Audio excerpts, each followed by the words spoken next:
All right. We're here. We have returned on Monday. It's good to be back. Welcome to the Colonel and Kid podcast. I'm your host, Greg Heitmann, aka the Kid. I'm getting some nicknames. I guess I'm the Kid now. I've I've violated the nickname rule, giving myself a nickname in this case, but apparently I'm the Kid, according to the Colonel and Kid podcast and host duties featuring Greg Heitmann as the Kid. We have more nicknames coming up in the later in the podcast. But first, we got to get to discussing the theme of the podcast, and that is the memoir, the Colonel and the Kid memoir. And today's chapter is going to be chapter 38. And this is a good one. This is the Christmas Times part one. So I think I have 3 or 4 parts in the Christmas Times, three or four chapters upcoming, talking about Christmas as a kid. And it's really just enjoyable. I just get a kick out of it. It's so entertaining to me to see the pictures of those days as a kid and the excitement of Christmas and everything else. But anyway, that's coming up. Want to give a little background on the podcast, as we usually do, just to, in case we have any new listeners out there tuning in for the very first time, which is you know, great and kind of weird because hopefully not tuning in the first time in the in the middle of the memoir. If you are tuning in for the first time, I encourage you to go back and start at the very beginning and start with chapter one, which was the nicknames itself, coincidentally. And then you can go on from there, and it'll be awesome for you because you'll see sort of the low level starting podcast. And then you can build up to, which is the low level chapter 38 of the podcast. No, I think we're getting better. Hopefully, we're getting better as a podcaster. Podcasting system, podcasting routine. I don't think you can not get better after doing it for a while, unless you're intentionally trying not to do a better job. I think it just gets easier and you just get used to it. You kind of know the routine, can kind of come up with your notes and what you want to talk about. And we have a lot of stuff in this podcast piled up. I don't know if we're going to get to it all because this is a long chapter. I think it's about 2,600 words and 10 photos, maybe more photographs to talk about. And uh, I hate to, I hate to criticize myself so early on in the podcast, but when I'm talking about the photos, it seems like I describe them too in depth. Maybe I start and I can't stop, so to speak. So I'm not gonna, worry about that. Try and intentionally watch out and limit myself. But there's more photographs, the podcast gets longer because it. I wax poetically about the photographs and the good times of yore. So be prepared for a longer podcast today, which is good for some people. Hopefully, kill some time if you're sitting around doing a monotonous, tedious task. You can have this your AirPod or whatever device you use in your ear and listen to this and do your work at the same time. Um, for me, I can't do that. If I need to concentrate at all, I can't have a podcast or even music with lyrics and singing in it. I got to go to my smooth jazz, my contemporary jazz, if I'm writing or anything like that, because it seemed like my mind will just start wandering towards singing along in my head with lyrics or whatever it is, and I won't get anything done. So I don't know if anybody else is like that. I know that they have a classical musical channel on Sirius XM. I usually listen to Watercolors, channel 66 on my Sirius XM through my electronic devices, and I just like to have that music in the background. I don't know why. I guess maybe it's become just this habit. I could probably do it. I could probably work my way out of it. And even even as I'm talking here, if I pause for a second, I have a clock on the wall that's ticking very loudly. It seems like, man, that seems weird. I don't think I could sit here and write anything with the in the quiet with that clock ticking there. I'd have to take the clock out of the room, I think. But if I have music on, then I don't hear the music. I hear the music and I don't hear the ticking of the clock. So anyway, wow. I guess I've rambled on 5 minutes already of just the introduction. And I haven't even given the background of the podcast. This is a podcast. It's the Colonel and the Kid podcast. It's based on the memoir I've written in honor of my grandfather, Lieutenant Colonel Edwin P. Hagan Jr., and that's my mom's dad, so it's my maternal grandfather. And, it's funny, I think maybe I've gotten used to saying that. I think for even now, I sort of get self-conscious about that, saying those words about, "Oh, okay, make sure I'm explaining it's my mom's dad," that grandfather, and then to say maternal grandfather, and you don't wanna get mixed up with the paternal grandfather, but hopefully you can figure that out. If it's Lieutenant Colonel Edwin P. Hagan Jr., and you notice that I'm the host, Greg Heitmann, that you know that we have different names, so that would indicate that my mom was a Hagan and my dad was a Heitmann, so then I have the Heitmann name because 'cause I'm a male. I know modern times, you don't even know what people's gender is anymore, so let's not get into that. I'm sorry, I was gonna say I am a male. Not I was a male, but I am a male, in case there's any wondering about gender or sex or anything like that. Just to clarify, at this at this time in the podcast, I am clarifying and declaring that, yes, I am a man. I hope that won't, cost me any listeners or subscribers, but, it's true. It's true, those rumors are true. I am a man. Oh, well. What am I gonna do?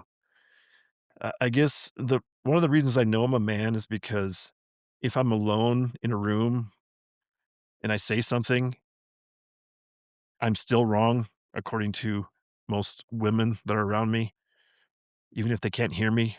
Even if I say something, then, they will argue with me about what I've said. Even if they don't hear it, I'm sure that I will find somebody that will contradict me that's the opposite sex of me. So, anyway. All right. We got that sexist joke in right away at the beginning of the podcast. So good. Mark that down. Check that off the list. So here we are. This is chapter 38, like I said, and in the podcast realm, we're calling this season 2, episode 20 of the Colonel and the Kid podcast. Because if you go back you, and look at it, I have like the volume 1, which I'm calling season 1, is the first 20 chapters of the memoir. And the podcast continued to season 2 with volume 2, which is going to be chapters 21 through 40. And then in the future, we have plans for chapters 41 through 60, which will be season 3, and that'll be the volume 3 of the memoir. So that's the plan. And the podcast, like I said, this whole thing is inspired by the memories of my grandfather, and I wanted to document those, put them into a written document, and from there I've formed the partnership of the video and audio podcast, and they go hand in hand. It's the same thing. I just read this into the record and have it digitally captured both uh, in print, video, and audio, and it'll be there forever. So we'll have the history of my grandfather and his shared knowledge. And I'm thinking that's the one of the things that I've in the future revisions of stuff as I go forward. I'm going to try to go through and have lessons imparted from my grandfather to through me to everyone, and whether they were just directly stated or they're just implied, and hopefully it'll provide some helpful hints, life hacks, if you will, in modern parlance. But I also put this comment in here at the start of the podcast every time too that this is the memoir is the spine of the podcast, and I'm building out from there, and I have different recurring segments, and the writing exercise of just doing the memoir and writing for me in general was sort of my psychotherapy. And later in the podcast, we have some segments that I think are going to delve into my own, I guess, analysis of the way I think and the way things occur to me. I'm not sure if it's good or bad to share. Well, I think it's funny to share. It's just, it kind of makes me laugh at myself, I guess, in a lot of sense, and wonder how a mind works, particularly my own mind, of how how I reach conclusions on things, or things come to me, or ideas, anything in that realm, especially anything that's along the creative lines. So I like to I guess to me it's almost like recording how ideas come to me, and just trying to be able to I don't know if it's just even documenting the creative process itself. I don't know. Psychotherapy, let's just call it that and leave it there for now. But anyway, we're we're long-winded again today. 11 minutes into the podcast. Check your watches, everyone. And I'm going to state that we're going to get into the first, or the into the chapter for today, which is the Christmas times, part 1. So I'll get that called up. Here we go. The Colonel and the Kid, chapter 38. The Christmas times, part 1. So gonna need a drink right away to get to the oral reading, which it's funny because I'm still self-conscious about trying to read aloud. My read aloud skills kind of makes me a little edgy just even thinking about it, and especially a long chapter like this, and see if I can make it through. Well, we got a drink of water, get the throat cleared, get underway for chapter 38. Chapter 38, Colonel and the Kid, the Christmas times, part 1. And as usual, we got to start with a quote. The quote is, quote, "It's the most wonderful time of the year," end quote. And some of you may recognize that as a lyric from a song by Andy Williams, which is it, Andy Williams was one of the premier holiday Christmas times singer way back in the late 60s, early 70s. I don't know if I got that time frame right, but he has a song, and if you, I can't, I'm not going to sing it or try to sing or anything because you may get banned from um, YouTube. I don't know if you get banned, you get dinged. No, I don't know if they do, maybe they do block you. But I heard some conversation about that on a different podcast, and they're talking about that even if you hum a tune, that the AI from those um, YouTube can analyze it and notice it, and I guess maybe I don't think they ban you. I think they demonetize you. I'm of course I'm not monetized, so maybe I don't even have to worry about that. But just in case, I don't want to be blocked from YouTube, so I'm not going to try to introduce any musical things that could violate somebody's copyright or anything like that. So anyway, Andy Williams, singer, entertainer, had a song that's very famously associated with Christmas. It's the most wonderful time of the year. And I would wholeheartedly agree as we kick off this chapter, the Christmas times. All right, let's kick this chapter off. The peak time to enjoy Christmas, it seems to me anyway, is when you are 7 or 8 years old. This is based on my own anecdotal meta-analysis. I shudder to think back to the times of my 8-year-old self during the holiday season. We always went to see Grandpa and Grandma on Christmas.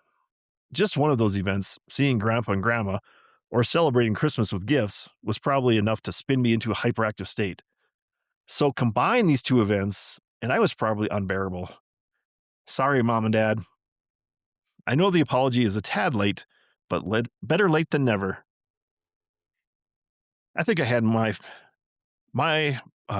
more than my fair share of energy when I was a youngster. If I was a child now, they'd probably prescribe some sort of attention deficit hyperactivity disorder, ADHD medication for me. Luckily, for everyone's entertainment benefit, I was left on turbo setting to do what little boys do: wreak havoc in mixed company. It's probably a bit of an exaggeration, some hyperbole for effect, as I describe myself. However, I'm sure we all know an example of a little boy somewhere in our families or friends' families that has copious amounts of vim and vigor that make you say, "My God, those poor parents," after you depart the gathering. I was likely that child during my youthful era. Christmas at 505 Spruce Street East in Siston, South Dakota in the mid 1970s was something to behold, at least the way I remember it through the eyes of an 8-year-old boy. I captured these events with a fictionalized twist in a memoir slash holiday themed screenplay titled Sismas, A Siston Christmas. I have since modified the name of that screenplay to A Hills Christmas, since 99.999% of the population has no idea who, what, or where Sisseton is. Feel free to email me at gmanjr, that is G underscore MANN underscore JR at yahoo.com, to request a PDF copy of the screenplay. I will in turn reply to your email with an attached electronic copy of my Hallmark-esque Christmas movie, A Hills Christmas. If you have read this far into my memoir, you'd probably enjoy the screenplay that I hope puts my writing career on the map, because I am currently mapless when it comes to my publishing career. I've combined those Siston Christmases into a single memory, distilling all things about my childhood holiday season with Grandpa into a representative event, and it is the best. Let me just start with the Christmas decorations Grandma and Grandpa had. It is a staple that when I am in charge of decorating, I immediately fall back to. It is the piercing all blue lights that Grandpa and Grandma had on their tree, an artificial tree. It was one of those Christmases that I realized artificial Christmas trees existed. Mind blowing. And here we have the first photo of the Christmas times, part 1. And I'll read the caption here, and then I'll try to describe the picture. Grandma's and Grandpa's Christmas tree without those fabulous blue lights turned on.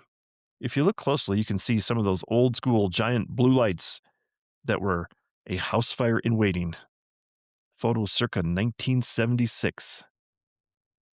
So this is Grandma and Grandpa Hagen's house at 505 Spruce Street, Siston, South Dakota. And it's a artificial Christmas tree with the silver tinsel draped around it and blue bulbs, and there's some other Christmas decorations, snowflake angels, it looks like. Let's see a little Santa hanging there off the tree. And unfortunately, the lights weren't turned on, but they had these blue, just all blue lights, no multicolored, changing, flickering lights, just solid blue lights that were on all the time. And that just fascinated me as a kid, because I think, my mom and dad had Christmas lights and they were multicolored, and sometimes they would flash. And now in modern times, they have all kinds of stuff. You can have these different settings for lights, but that was my formational time as a kid. And that's what I liked. And that's what I associate with the good memories of being a kid at Christmas.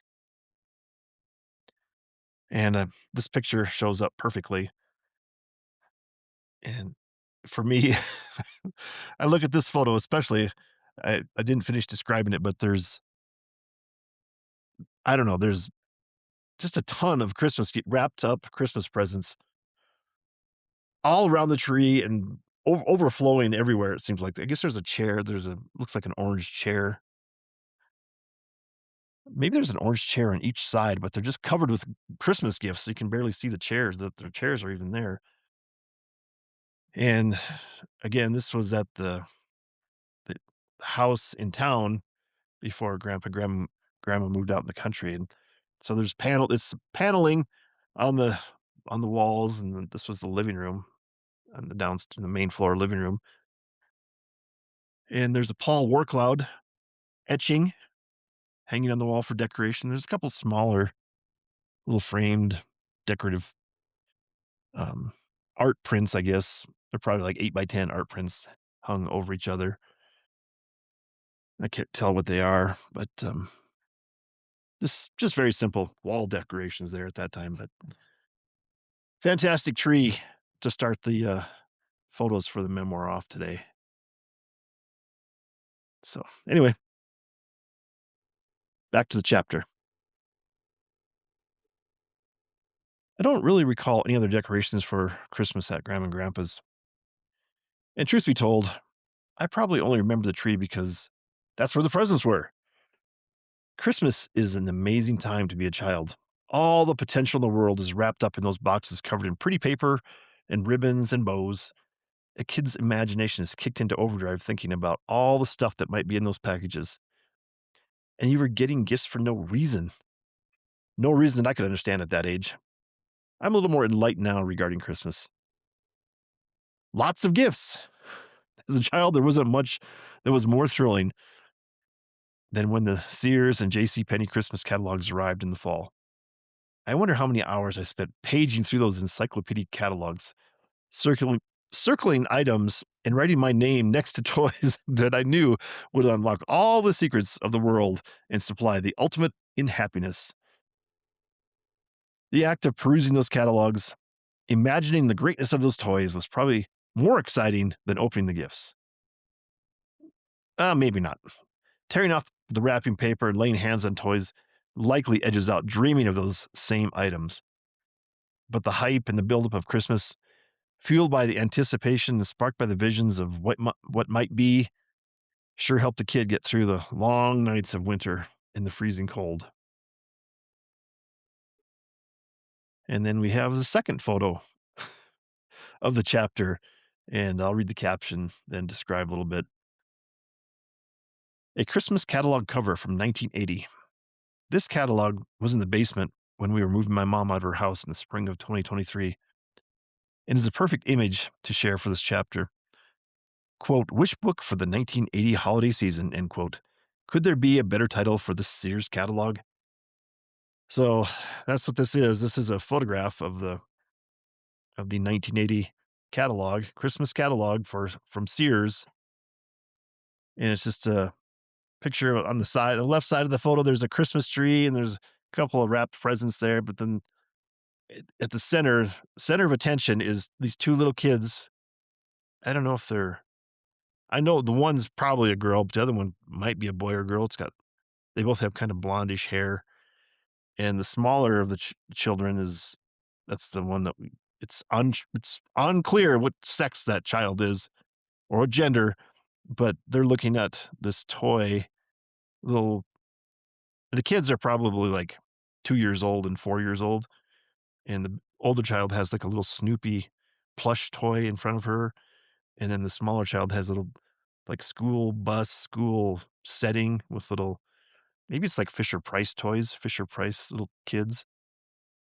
And the little kids have matching pajamas on, like red pajama bottoms and then a white long sleeve, um, red sleeved long sleeve shirts, and they have like a little image of on the white chest of the kids' shirts. They have a Christmas tree and a sled hooked up to a reindeer, and like they're delivering presents. And then way in the background, kind of blurry in the background, are the parents. The parents are sitting on the couch,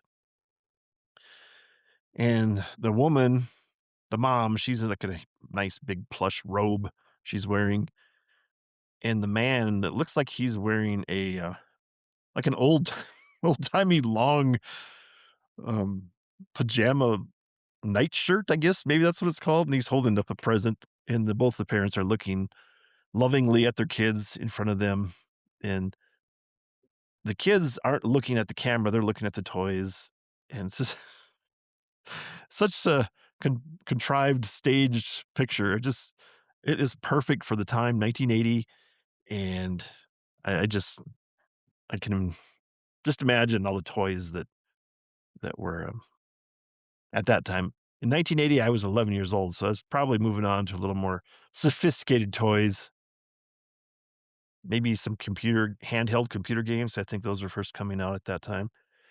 But in the years younger than that, like when I was 7 or 8 years old, at the peak time for being a kid at Christmas, um, I couldn't find any older catalogs than the 1980 holiday season. So anyway, great photo to include in the chapter for Christmas times. So back to the chapter. The tradition as a kid in my household was to open gifts on Christmas Eve with Grandma and Grandpa Hagen. That's just the way it was. It was no different at the year I was about 6 years old, and typical events leading up to opening gifts don't register that well. I'm sure Grandma put on a great supper, and us kids, grading me along with Kathy's two daughters, uh, Aunt Kathy, Aunt Kathy's two daughters, Jackie and Christy, got our pajamas on as ordered and tried to wait patiently for the sorting of the gifts and then the prime time event of opening presents. I'm sure I was well behaved, a perfect little gentleman as I passed the time. Things began to go sideways early on. I remember peripherally hearing that Mom and Kathy was my mom's sister, they were going to go with Grandma and Grandpa to visit Grandpa's mom and dad at the nursing home. They decided to go ahead and run over to wish them a Merry Christmas. This was torturous. I knew this was going to delay the present's opening schedule, but that was okay. I could handle things. I was a big boy. I just needed a little patience. This wasn't going to be easy, but I could do it. Little did I know things were going to go completely off the rails within the hour. With our cousins, Jackie and Christy, my brother Grady and I were able to stay distracted. The cousins played games, goofed around together to pass the time. It was special, as we would only get to see each other 2 or 3 times a year. There was a flurry of activity at the door as jackets were donned and the party left to visit the nursing home. It was barely a blip on my radar. And here I have another photo that I included, and this is a photo. I'll read the caption here and then describe. Caption reads, Grandpa's mother and father, Minnie and Ed Hagen Sr., circa 1976. And it's a photo of my great-grandparents. So it was my grandpa Hagen's, my grandpa, the colonel. It was his parents, and I don't know how old they are at this point. I'd say they're in their 80s. I should have looked this up.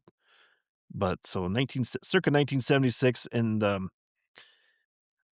pretty old. I don't know if this was in the nursing home or if this was actually, maybe it was an assisted living center at that time. I don't even know what it was for sure. But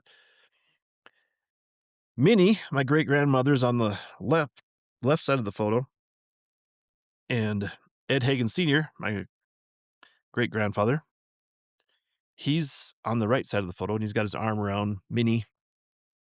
His right arm's around her, and my great grandma's hand is grabbing his, and they're both smiling a lot. They're sitting on a couch, and Minnie's got her head on Ed's shoulder, and in background there's a little decorative art framed print. But Minnie's got a dress on, and Ed Hagen Sr., my great grandfather, he's got a coat and tie on, and nice button up Oxford shirt it looks like, and they're sitting there getting their picture taken. I don't know if it was a Christmas time picture, but it was like a formal picture taken there, and very, very happy and smiling great grandparents on my mom's side there. So I was glad I was able to find that photo and put that in there because that was sort of the linchpin, the key to the situation. of Grandpa and Grandma Hagen, and then my mom and my aunt Kathy going over to see them on Christmas Eve to wish them a Merry Christmas. But anyway, back to the chapter. I guess my dad and Dan, Aunt Kathy's husband, were left in charge of us kids. Garrett was probably only 1 or 2 years old, so I'm sure my dad had his hands full with him. Grady and Jackie are with 1 year of age, and Christian and I were within a year of each other also. We were all able to fend for ourselves as the waiting commenced. Dan was Kathy's second husband, and they had probably been married about a year. Have not done a deep dive into the research to fact check the dates, so please forgive me if I'm off a hair here or there. Things were fine on Spruce Street after the visiting party set off. Grandpa drove Kathy's car the few blocks to the retirement home. I think Kathy and her family were late arrivals that evening, so the car was still warm. It was the beginning of winter, and Christmas looked and felt like Christmas. It was cold, and there was plenty of snow on the ground. I'd like to verify what kind of car Kathy and Dan had, just to satisfy my own curiosity, but it's not relevant to the story. Someday, when the revised edition of that memoir comes out, I could include a footnote. But I think Kathy's and Dan's vehicle was likely a Plymouth Valiant. The model year is a little harder to pin down, but my guess it was from the late 1960s. I suspect this car was a hand-me-down from Grandpa. That kind of car was what Grandpa used for his rural route mail delivery. So based on the information I had researched for a future chapter, this conclusion fits into that formula. As I mentioned, it was cold. It was getting later in the evening, and this was small town Siston, South Dakota. So it wasn't much of a thought for Grandpa to leave the car parked on the street with the engine running to keep it warm. Grandma and Grandpa, along with Kathy and Mom, just popped in to see Minnie and Ed Hagen Jr. Ed Hagen Sr. I don't think their visit was probably more than 15 minutes, if that. With hugs and kisses, holiday well wishes, and a couple of token gifts delivered, the visiting party headed out to the street and to the waiting car.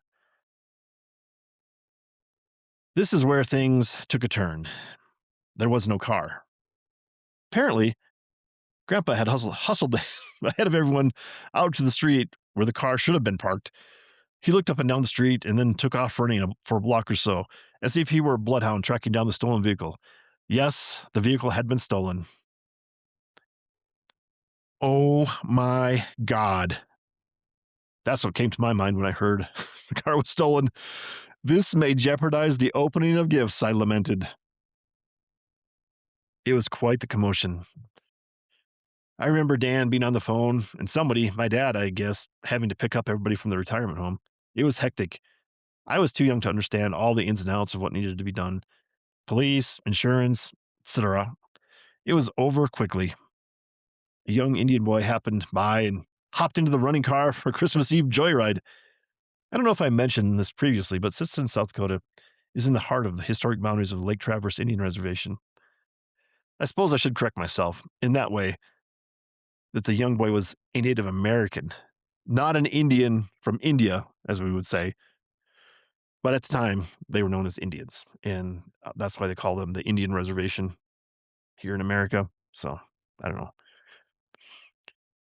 I hadn't really thought about it much until I'm writing this now. But what kind of life did that kid have? Why wouldn't you be with your family on Christmas Eve? Instead, he's out on the frozen street. The Indian reservation life is a tough life. I mentioned insurance. Yes, insurance was needed because the kid on his joyride crashed the car on the slick roads almost immediately as he got out of town. And here we have the couple photos. And here's the first photo. I'll read the caption, then describe.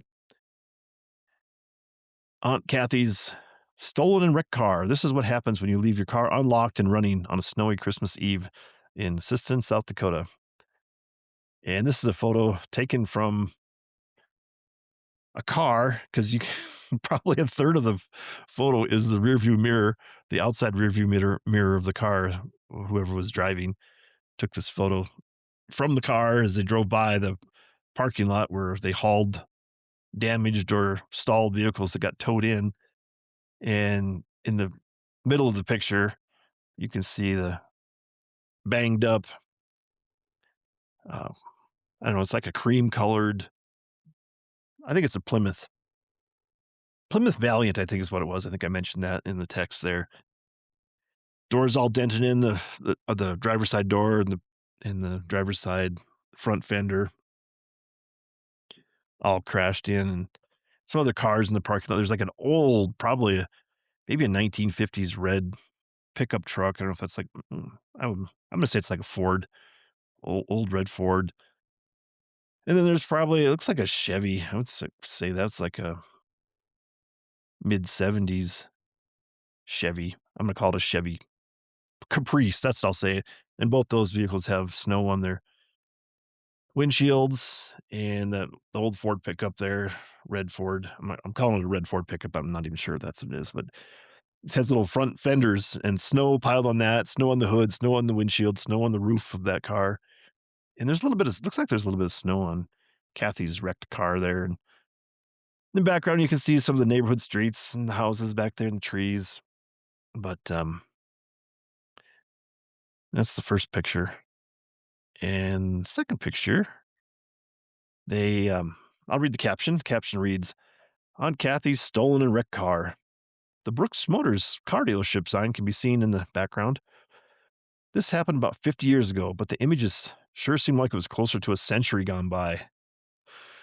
And yeah, this is I mean, just the color of the photo. I mean, maybe the colors have faded a little bit, but you can see this is like a side view of the vehicle, and he must have slid off the road and hit a tree or a utility pole or something, because it looks like he hit perfectly on the line between the passengers, the rear passenger, or the rear driver's side, and the door, and the front driver's side door. It's a four-door Plymouth. That's what we're calling it.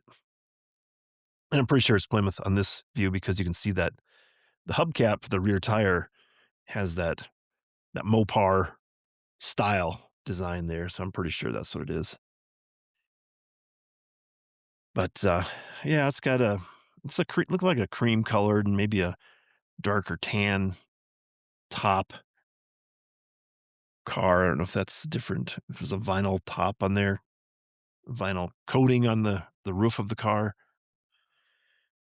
Well, there's a big snowdrift, probably about a 2.5 foot snowdrift covering up most of the. Can barely see the top of the tire there. But again, it looks like it looks like a lot further back in time than 50 years to me, anyway. Others might say, no, no, it's modern. But there it was, the wrecked car the next day during daylight hours. They got it recovered and put into the Brooks Motors disabled parking lot there. Yes, disabled vehicle. Anyway, back to the chapter. I don't really know much more about the crash or the boy that stole the car, other than my grandma taught him in kindergarten class. Remember that being said. Of course, she had taught 99% of the kids in the community, having been a teacher for 30 plus years. This retelling of the story made me wonder what happened to that boy. But, but back to the heart of the matter. Yes, we did get to open presents that night. Crisis averted. The 1970s were a magical time for a kid. The gifts I remember were classic. Let me say that this may have been the year I received an O.J. Simpson action figure. Yes, you read that correctly. An O.J. Simpson action figure. This was the height of the Juice's National Football League career. He was something else. When I initially wrote this chapter in 2021, O.J. was still alive. He died in 2024, and he's even more famous for his off-the-field activities. So I have a picture here, and I'll read the caption and then discuss a little bit. So the caption reads, O.J. Simpson's action figure. I reacquired this vintage toy from eBay just to get a photograph for my memoir. So you would believe it.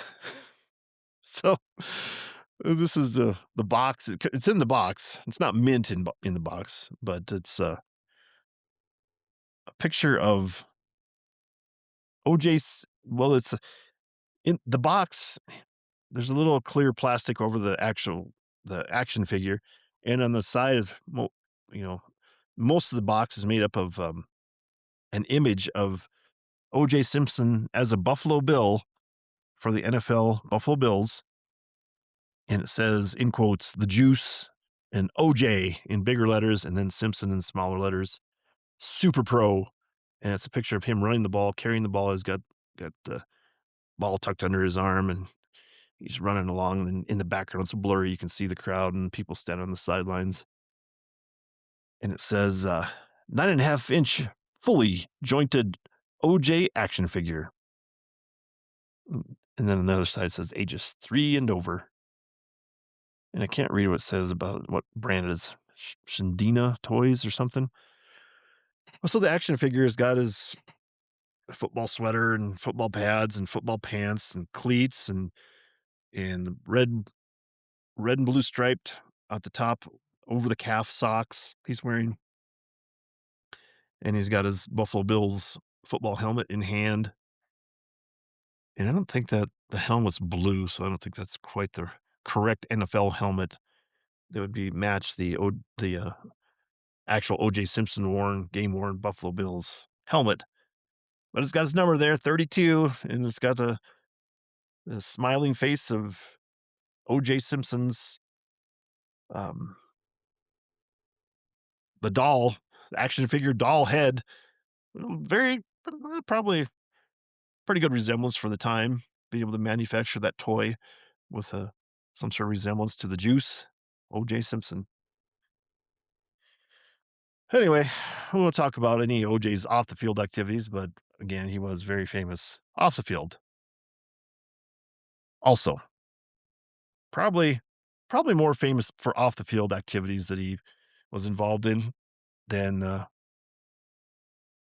I mean, now that people would know him for in modern times than his actual NFL career and his college career. So he was a Heisman Trophy winner for um, University of Southern California. Pretty sure way back when, probably in the '60s, late '60s. So anyway, back to the text. I'm not sure why I did it, but I purchased an OJ action figure off of eBay. I mostly wanted to use it to get some photos to include in this record. Maybe I will resell it. I probably will just keep it to display in the man cave, glancing at it periodically to trigger the memories of the marvelous times of being a kid in the 1970s. I'm not going to stop naming just one gift that I remember opening at Christmas. Staying in the realm of football, I would be remiss if I didn't include my child-sized Vikings helmet, shoulder pads, and jersey. I always think that I got that gift in 1977 because in my mind, the jersey number was 77. That may have been the case, or it might have been coincidence. Football consistently occupied my thoughts during this time. You may recall my amazing performance in the punt pass and kick competition that I documented earlier in the memoir. And here we have it. Here we have another picture, and I'll read the caption, then talk about it. And there's a lot to talk about in this photo. The caption reads, "Here I am, future Minnesota Vikings offensive lineman, circa 1977. So, yes, this is a picture of me in my Vikings uniform, the full uniform. I got the helmet on. My chin strap is not buckled, but it's hanging down there, and I'm like, I don't know if I'm making like a face of like I'm growling. My fists are clenched, like I'm gonna, they told me to put my game face on and get ready for some football game action. And I have the 77 purple jersey on, and for some reason I have, unfortunately, I think this happened to be the clothes I was wearing. There was a red long sleeve shirt. So I have red long sleeves on wearing the purple Vikings uniform. That would never be the case. You'd never wear red with the purple and gold and white of the Vikings. But there I am wearing a red shirt. And I don't think I have any cleats on. I just have, because it cuts off at my knees. I think I probably had socks on and regular shoes. But if I was really a football player, I'd be wearing some cleats like I did when I was competing in the punt, pass, and kick. So I'm standing in front of the Christmas tree in the corner, and I think this was probably in this has to be in Belcourt, North Dakota, I'm pretty sure, because looking at the location of the Christmas tree, and I think pretty sure the carpet's orange there, and that was where the carpet was orange in Belcourt. And there's a barometer on the wall that my mom still has at her apartment in Aberdeen, South Dakota, and that's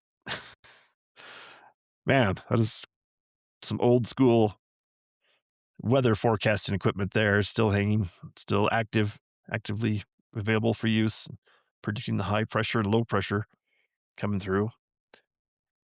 And there's looks like there's I don't see very many presents under the tree. It looks like maybe well, obviously I'm wearing my football uniform that I got for Christmas. So maybe I wonder if this was taken like after Christmas.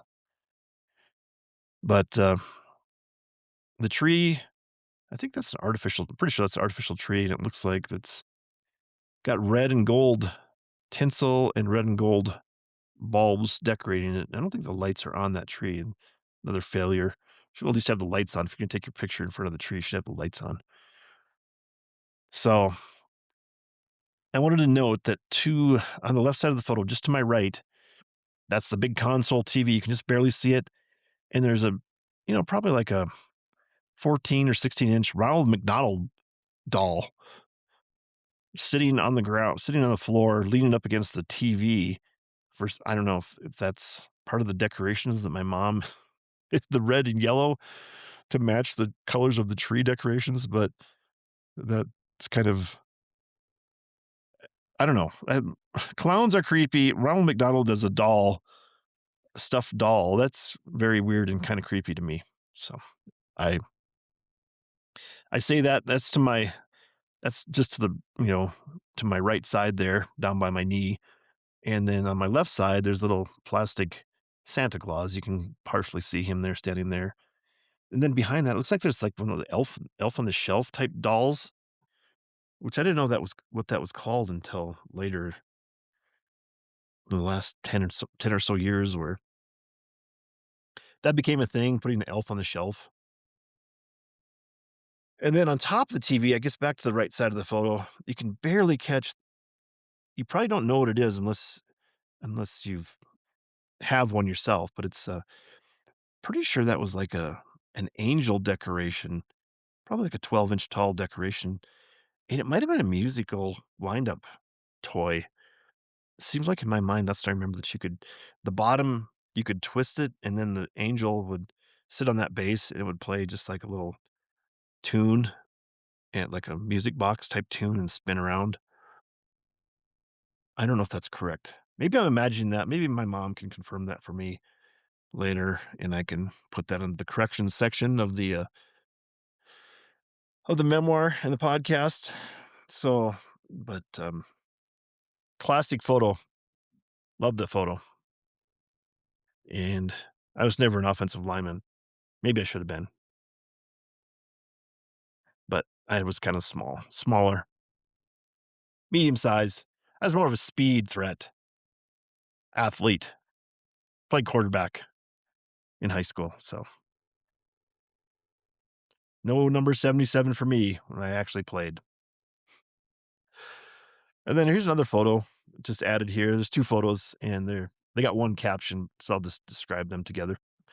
The caption reads, "The old Vikings helmet, part of my 1977 Christmas gift, along with the Minnesota Vikings uniform, recovered from my parents' backyard storage shed in April 2021."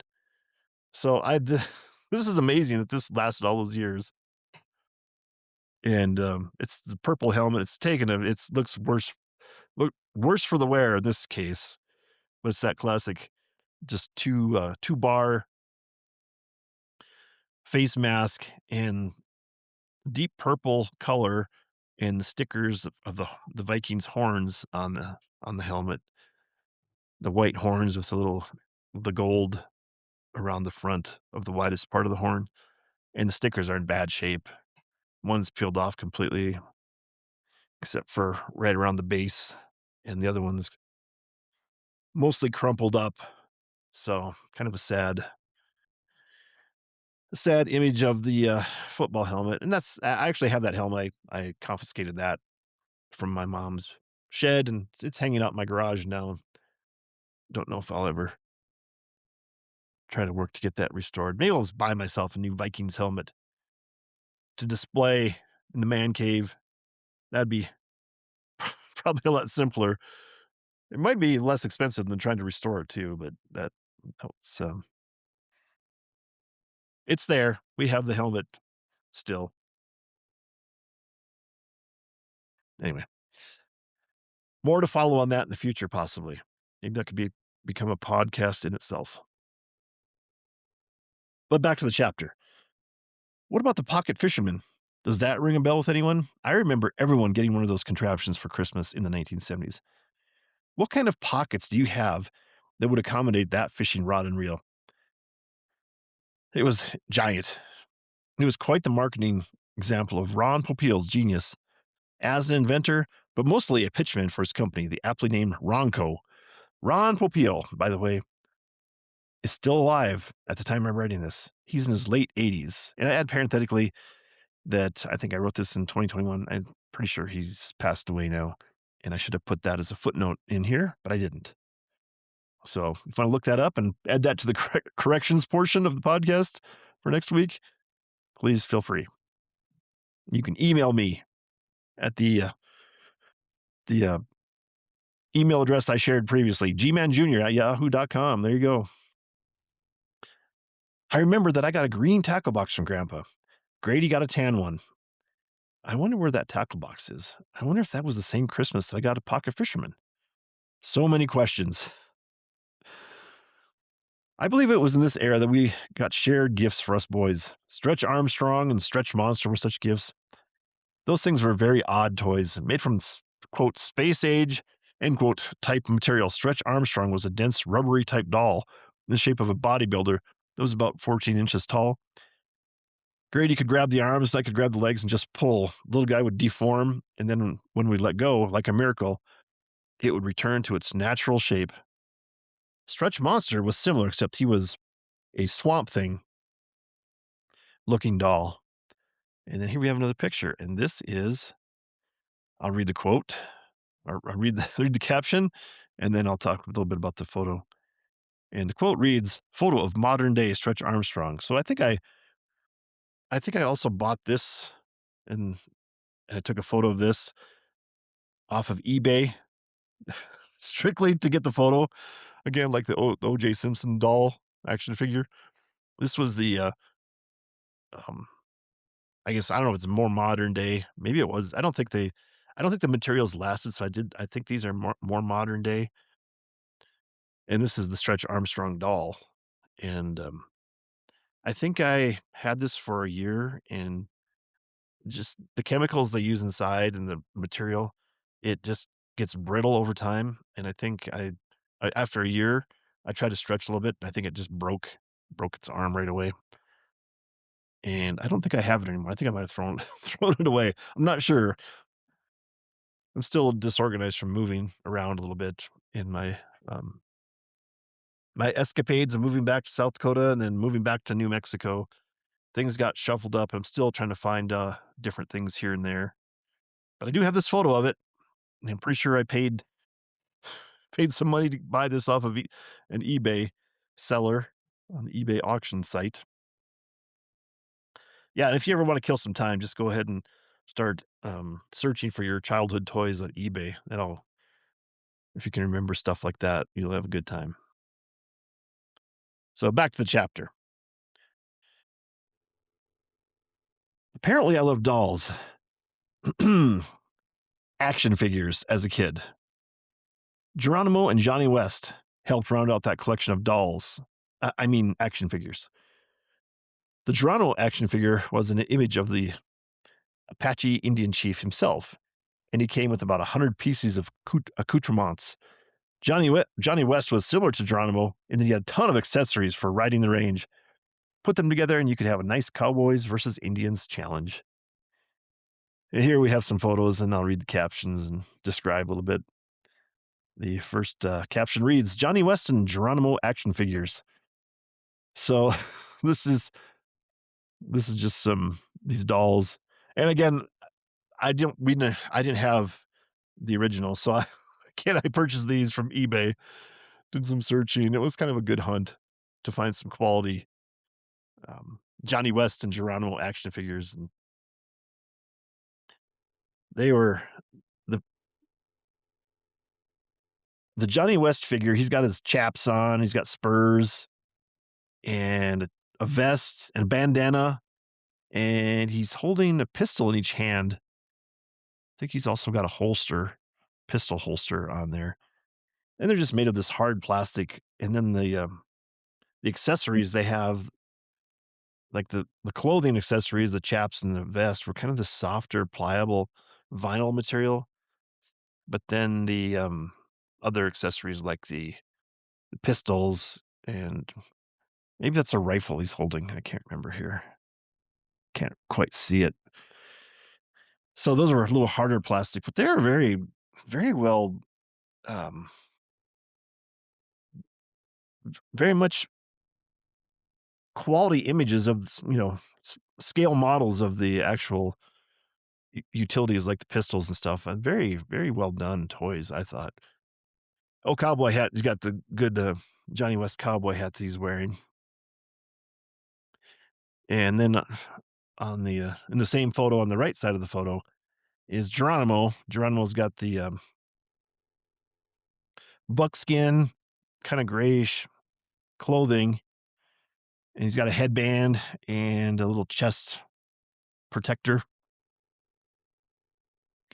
That I guess was probably like suppose bone, to shield your chest from arrows or whatever when you're out in Indian fights. And he's got some sort of I don't know, it's a knife sheath around his belt, and he's holding the bow in his hand.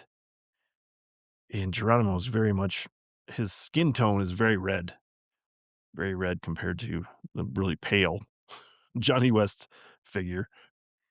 And then I have separate photos and all their gear here, and I'll read the caption and then describe photos of Johnny West and Geronimo action figures with some of their gear.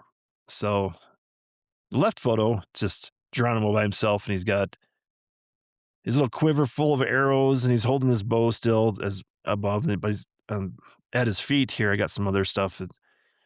The It's got like a war chief headdress that's laying down on the counter by his feet, a spear, like a drum, a shield, a little war club, peace pipe, knife sheath. Looks like a couple of little feathers. He's got like the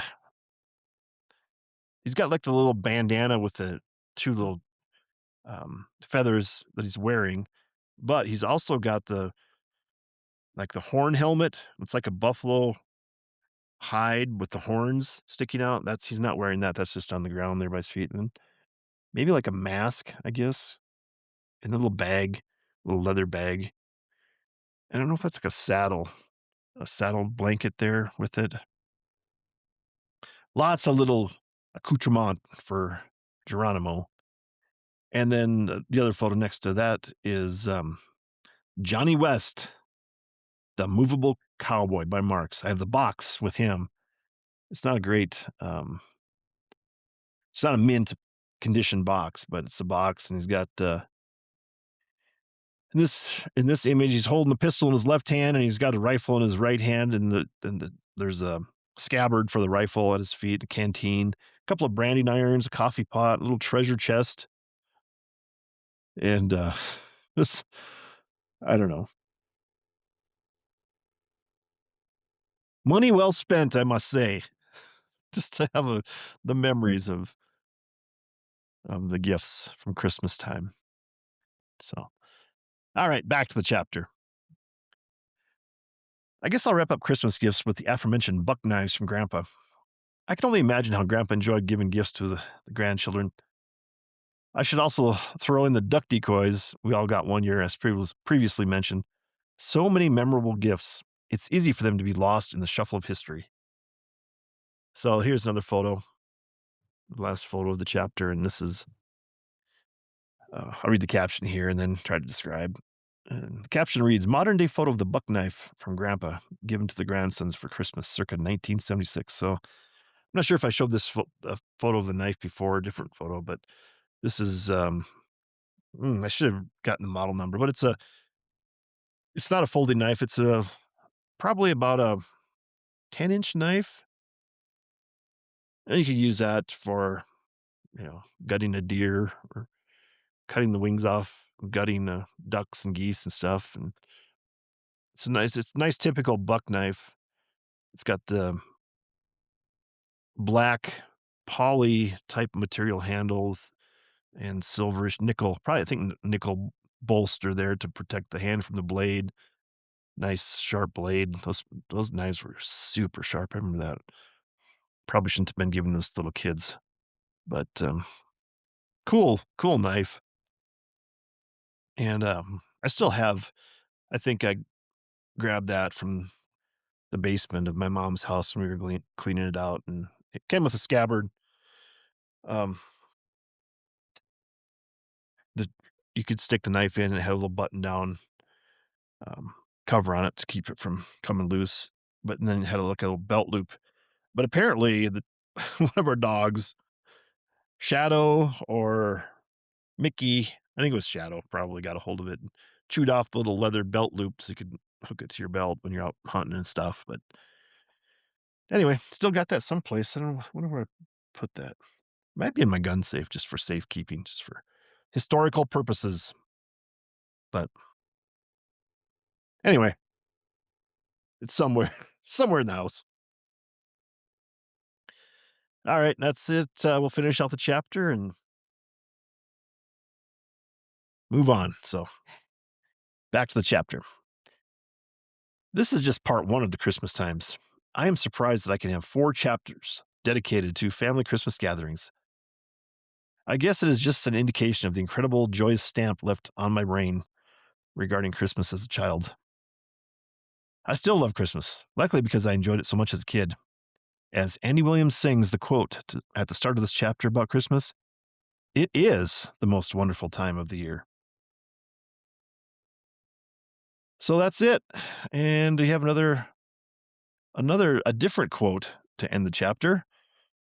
This time from a great, I guess I would say, an adopted South Dakotan. I don't think she was born there, but lived significant amount of time there. Laura Ingalls Wilder from Little House on the Prairie fame. She has a great Christmas quote here, and I quote, "Our hearts grow tender with childhood memories and love of kindred, and we are better throughout the year for having, in spirit, become a child again at Christmas time." End quote. So Laura Ingalls Wilder had I guess, really memorable Christmas time experience and was able to capture that with that quote. And I think it really sums up my feelings towards Christmas also. And I would add here at the end that, if I guess Christmas is a time for kids. And if you're not around kids at Christmas, then I guess you're missing out. And since I never had kids, I had to enjoy adult Christmases through nieces and nephews and everything else like that. But still, if you're if you get around the kids that are like the 5 and 6-year-old, 7-year-olds, and they're just opening Christmas presents and they're getting their toys and different things now that I've seen that come to see, well, it's most of the time it seems like it's video games, but those aren't. I don't think those derive as much joy at the time opening as much as like regular toys.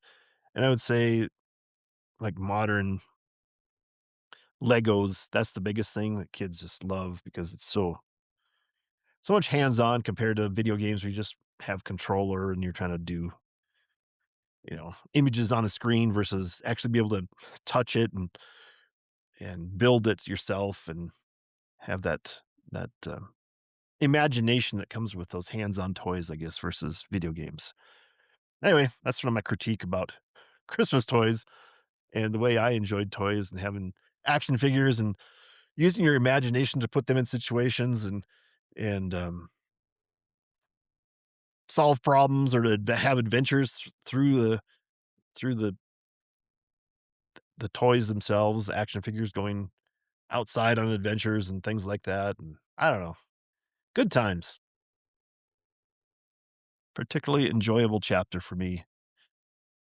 That's it. That's chapter 38 from the Christmas Times, part 1 from the Colonel and the Kid, memoir, and glad I could share it today. So, all right, there you go, people. If you're there just for the memoir, you can drop off the podcast if you want, but, we got more stuff to talk about, um, on the regular podcast.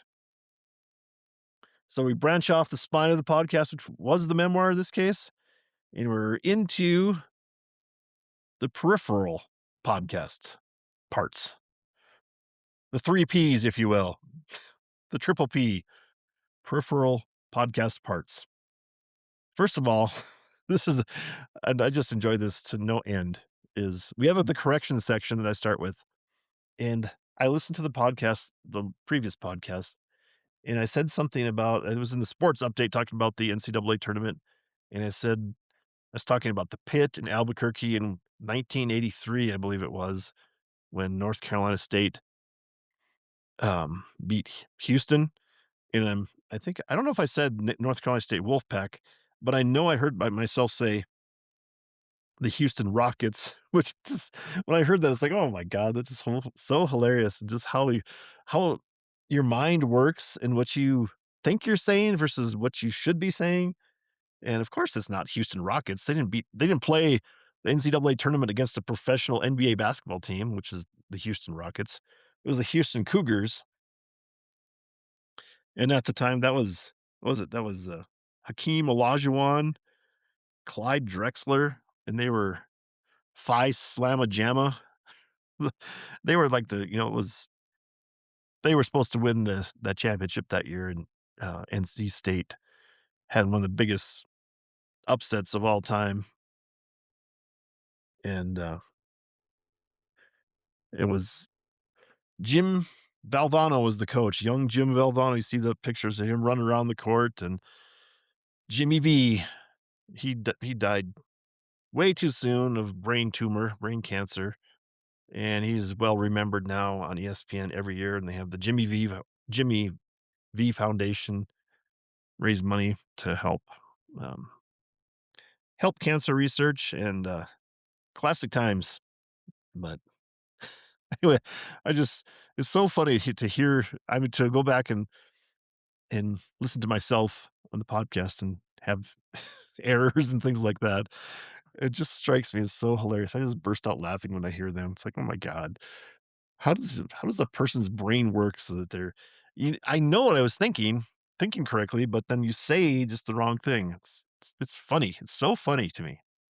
But anyway, moving on past NCAA basketball. That's yesterday's news. That's far, far over. That's a week and a half ago already. So, guess what? It's baseball update time. So here you go.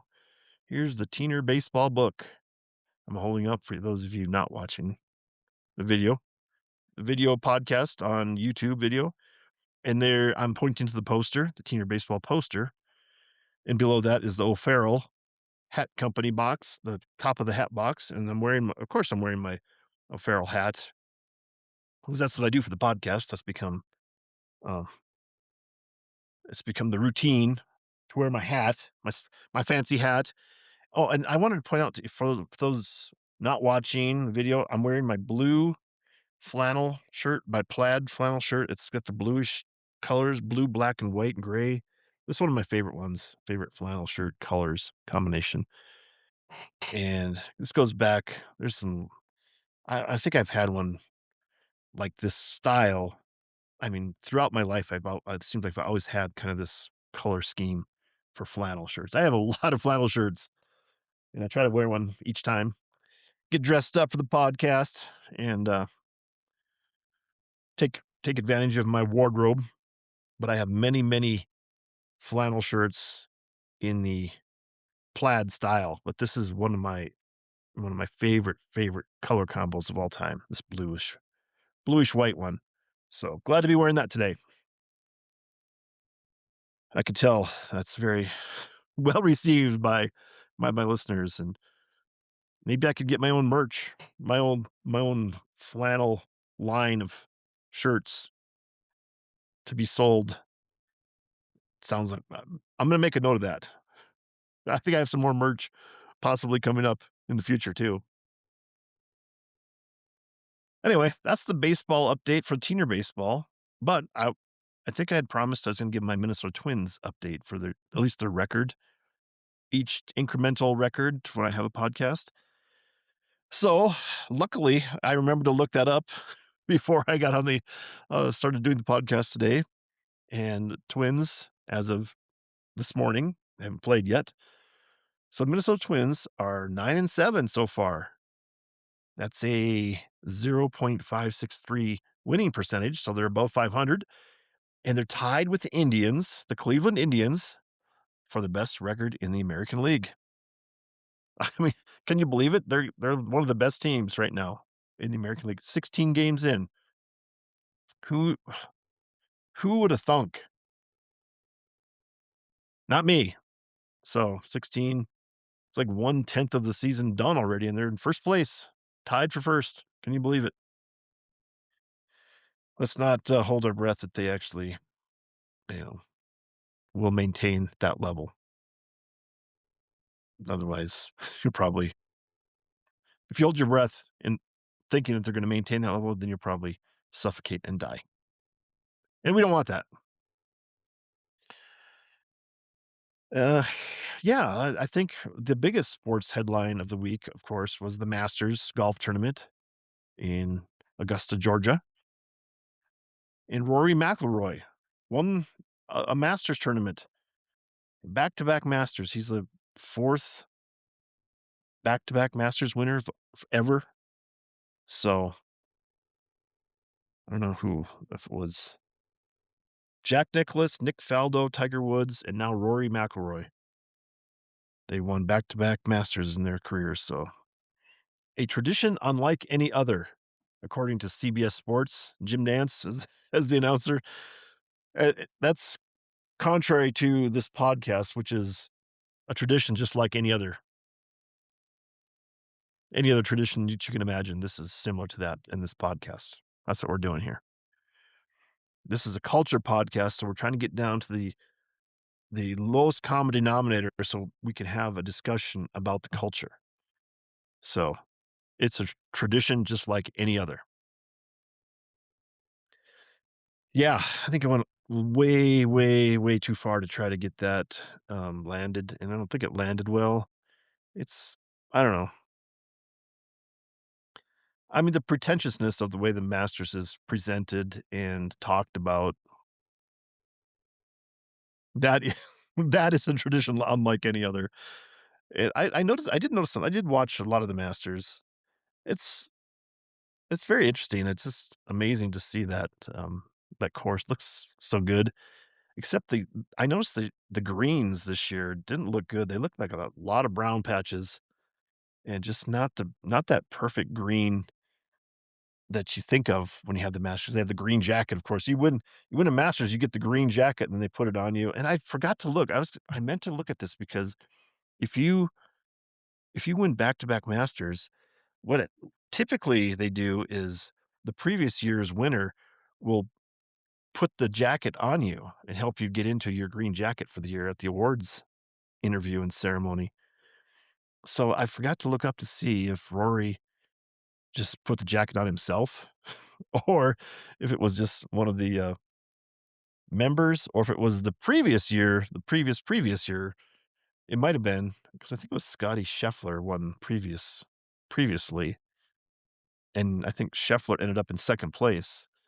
So he would have been right there at the end to help put the jacket on Rory. So that I'll have to check that out. Maybe I can put that as a note in the corrections for next time. So anyway, that's it for sports. That's it for the sports update. We're on to the big news update. The big news is that I finally saw a hummingbird. I think I announced was it last Wednesday? Whatever day it was last week that I had heard a hummingbird, and I I put the hummingbird feeder out in my yard. I think that was Wednesday, but I never saw one. I think it was Saturday before I finally saw one. I could hear one. They'd come up to it, but then I'd hear like the little buzzing noise as they go away. Sometimes I'd have the door a little bit open, just the screen door, so I could hear that. And then when they take off flying, they go bzzz as they go away. And by the time I would look, I wouldn't be able to see the bird that was actually making that buzzing noise, that humming sound from the bird, which is probably, yeah, it's a hummingbird. The hum sound, that's a better descriptor because they'd be called a buzzbird if that's the buzz, that's the noise they would make. They'd be called a buzzbird, which I don't know. I like that too. That's a good one. I do like that. The Z sound is so catchy and such a it's such a marker for your ear to hear that Z, and we have more on that coming up as we move on right into the music update. Um, this is a very interesting one to me because there was a song I heard on the radio. It's a classic rock station I listen to in the morning. It's out of Albuquerque called Coyote 102.5, and their call letters are KIOT. They pronounce it Coyote. So, but if you're from South Dakota, that's coyote. But so it's KIOT, so that's more like coyote, the way um, the way you'd say it in Spanish. So I heard a song on the classic rock station, and I had never heard it before. So I got my iPhone out as it was playing, and I asked what song it was, and it was called "Hunger Strike" by Temple of the Dog. And what really caught my ear when I was first listening to it, and I'd never maybe maybe it's been playing, but I've never paid attention to it. And but I thought it was a Pearl Jam song. I thought I don't know this Pearl Jam song, so that's why I looked it up on there, and it was turned out to be Temple of the Dog was the band, and it was called Hunger Strike. But then I just started doing some research into it. So Eddie Vedder was singing lead on that song as a guest, a guest vocalist, I guess, for the group. So Eddie Vedder from Pearl Jam and Chris Cornell was, I guess, the founder of that band before he was in Soundgarden. So a lot of people might know Chris Cornell from Soundgarden. But I thought it's so weird to me that that song was from. I looked it up. It was 1992, and that's my first recollection of ever hearing that song and being consciously aware of that song that's out there. And it's been around for a long time. It was a good song. That's why I noticed it. It's like, man, I like this. I like this quote unquote Pearl Jam song, and I'm making finger quotes for those not watching the podcast. So I thought this is a weird bubble that I live in that I've never heard that song before. And how does it happen that I've never watched? Like I said, maybe it's been in the background, but I've never noticed it, and I just consciously became aware of it. You know, 34 years later from when it was released and when the alternative rock was really happening. So I just was like questioning again back to the psychological stuff, psychotherapy. How does a person's brain work so they can hear that song, recognize the artist that's singing it and think that it's something else, but then start figuring out that, hey, what is this song? And knowing that. But looking it up and talking about some of the information that was available, they were saying this was like they called it a retroactive supergroup of Eddie Vedder and Chris Cornell because they were both in separate bands, Eddie Vedder and Pearl Jam and Chris Cornell he was an Audio Slave, and I can't remember other one. Soundgarden was his big one that some of you might know of, Black Hole Sun. That was that big song that they had. So anyway, I just thought it was an interesting phrase that they used, that there was a retroactive supergroup because they did the song before they were really big time artists. before they were really famous in their own individual rights. They they had come together to make their own super group, and it was only after they became famous for being in other groups that people noticed that hey, they were actually a super group before they were just regular groups. So anyway, I thought that was interesting. Maybe it's not, but I wanted to. This is sort of a continuation of the music update, but it's also considered to be in my verbal abuse section, the recurring section of verbal abuse. So this is sort of the declaration that I have, a continuation of last week's discussion about the word phrasey, and I wanted to claim that word that I invented for the I guess UFO discussion. That was the Bob Lazar story, S4, the Bob Lazar story, which is a documentary available now on streaming services. And I invented the um, fascinating slash crazy combination word that I called phrasey. So I thought, you know what? I'm gonna establish my claim to that name. That's my new rapper name. My new rap name is Phrasey, and I want to spell it for you so that you make sure we know what it is. And I started with because we're going back to some other verbal abuse, but it starts with PH. So Phrayzee. Phrasey. So that's fascinating and crazy combined, and that's my new um, rap moniker. And I am hereby, and I put in parentheses in my notes here that I would hereby, not HEREBY, but here as in hearing, HEAR dash by.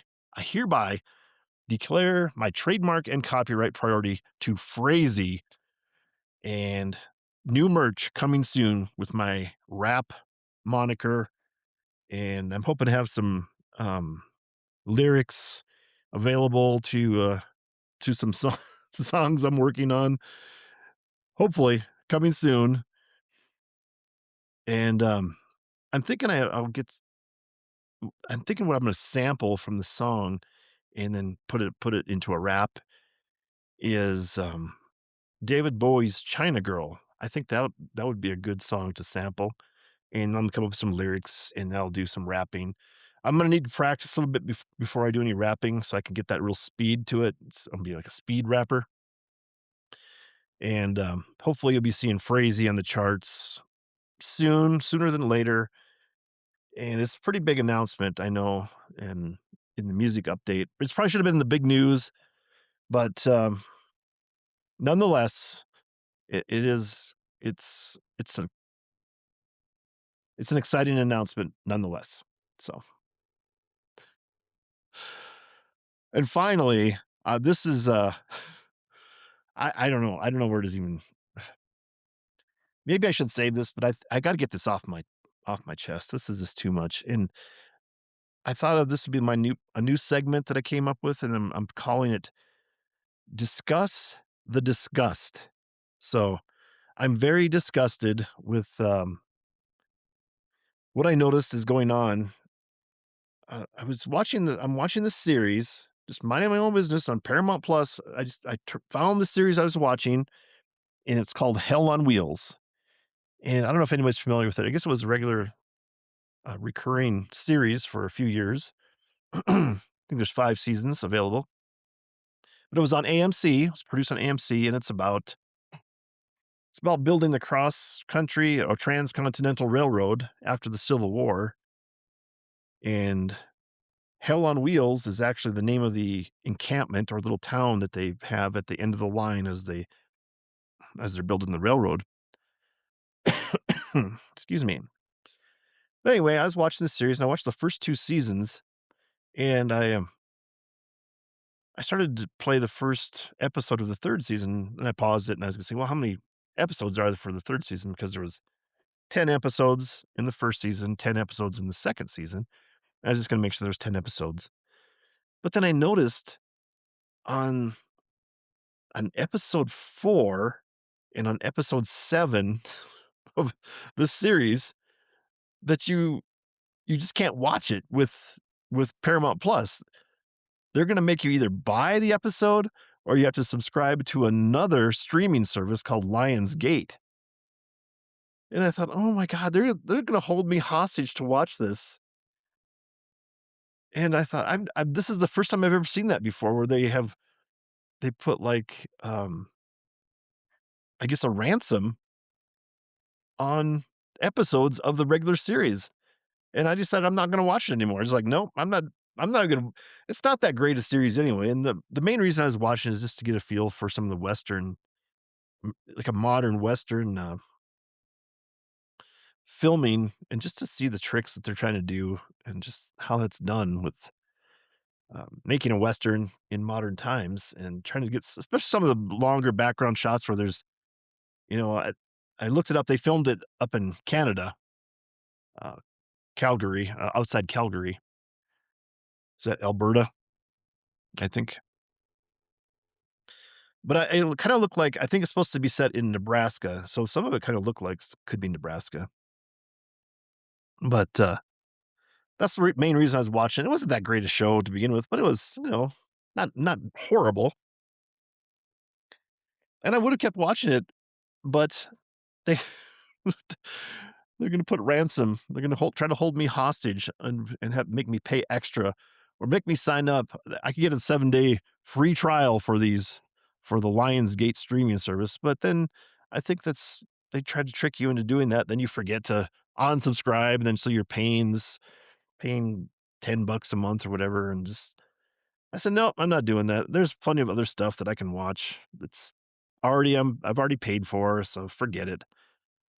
So that's my disgust. I'm discussing my disgust of my own doing of watching stupid TV shows and paying for streaming services that are they just I mean, it's just all about grubbing, money grabbing scenarios now. And I think, I mean, eventually it's just going to drive me completely away from watching TV. I'm going to probably have to start reading books again the way it's going because I just cannot take all these problems of paying for paying all this extra money just to be able to watch TV. I just have to hook my antenna back up and maybe watch normal TV and get rid of my um, YouTube TV that I have. I already ranted about those problems I had with them because they lost their ESPN for a little while and they gave me a pittance back, like $10 credit or something, because they couldn't come to agreement with Disney and ESPN, so they had lost ABC for a while. And it's not worth it. It's not worth it to me. And now my Samsung TV that I have, I don't recommend Samsung because they're terrible apparently. They're having trouble trying to stream my Minnesota Twins, through the MLB app, and apparently there's some glitch where it's all pixelated, and then some of them just quits and just sit there and spin. So then I had to hook up the Fire Stick to the TV and run it through the Fire Stick to be able to watch MLB with any sort of clarity. And then it seems like the audio is off half the time where it's maybe a second and a half to 2 seconds off, so you can hear him well, you see him swing and hit the ball, then all of a sudden you hear the click of the bat, and then the announcer, "Oh, there's a base hit." And the guy's already running. It's so hilarious where it's not instantaneously synced together like that for audio and video. It's, I guess if you're not really paying attention, it's no big deal, but if you're trying to watch it and and listen to the audio at the same time, it could be really annoying after a while. Especially if they cut to the booth and they're talking and there's no sound coming out, then all of a sudden the words come out. It's just so I mean, can't they fix this? I mean, why do we have to accept such poor quality on things? It's like the phones.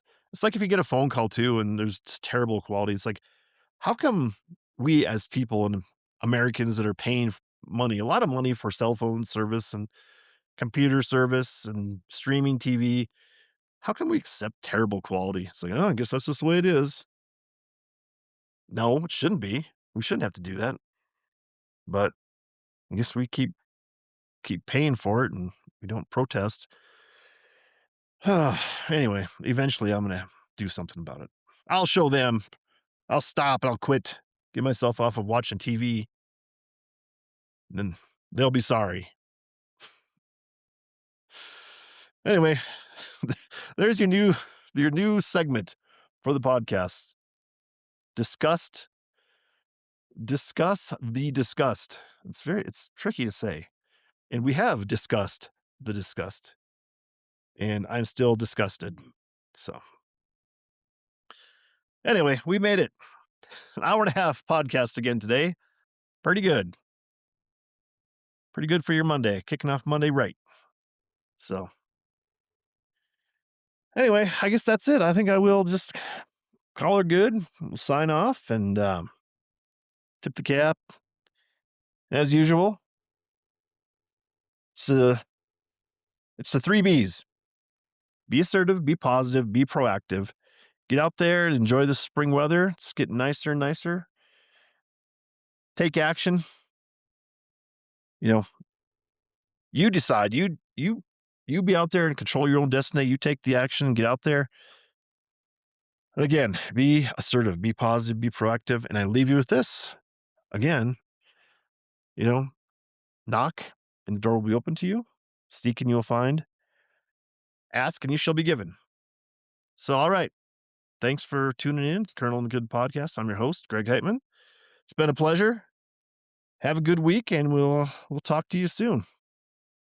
We don't say goodbye. We say see you later.